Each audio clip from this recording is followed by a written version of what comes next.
Russia says its troops have captured a strategic town in eastern Ukraine. Now, if confirmed, that would make the capture the first significant Ukrainian town to fall under Russian control in 2025. Chief Foreign Correspondent Ian Pannell joins me, along with ABC News national security and defense analyst Mick Mulroy, for more on that.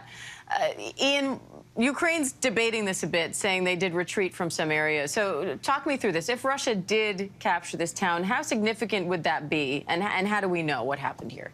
Yeah, hey, Dan. In fact, we've just been talking to Ukrainian commanders around that area. Military sources are saying that essentially Ukrainian forces have withdrawn from all but 10% of Velka Novosilka. This is only actually a small, faceless town in eastern Ukraine. It's normally home to a population of about 5,000, but it's also where Russia has chosen to make one of its many advances in the Donbass, and that matters because of what then potentially comes next. They could potentially go on to another province of Dnipro or push on to Pokrovsk, which is much more strategically important. But I think the much larger picture here is of a devastating war. Ukraine is saying that it can match the Russians in terms of numbers of shells, terms of artillery pieces, but that it is outnumbered 3-to-1 in terms of manpower, and they are being shelled mercilessly. The only way now, they're kind of trapped in this small piece of land between the edge of town there and the river there, and the only way at the moment for them to get across is to literally swim across.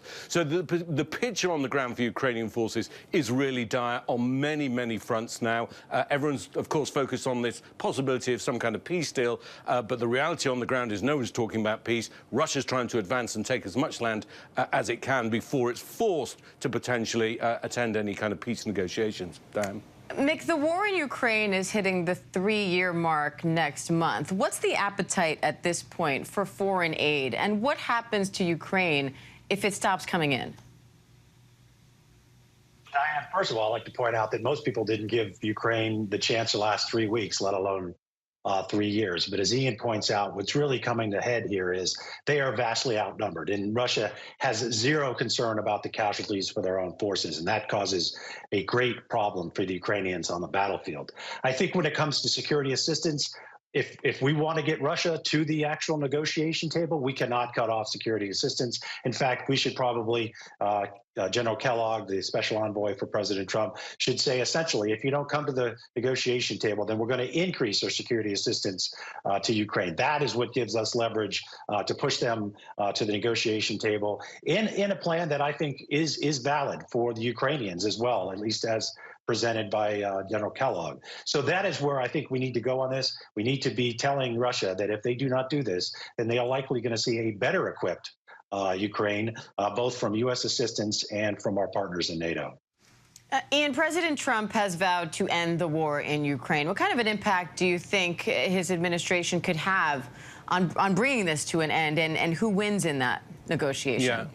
I mean, I totally agree with what Mick has been saying. Essentially, the Trump administration has to use a carrot and a stick. And certainly for the Ukrainians, the incentive is meaningful security guarantees or the weapons to be able to defend themselves, and clearly the threat that security assistance could be withdrawn unless they're willing to make concessions on the loss of territory, which of course is a difficult sell. 20% of their territory is now occupied by Russia. But similarly, there is a carrot and a stick to be used by against Russia, and that's exactly what Mick described there. Unless you come to talks, then we're going to flood Ukraine with weapons.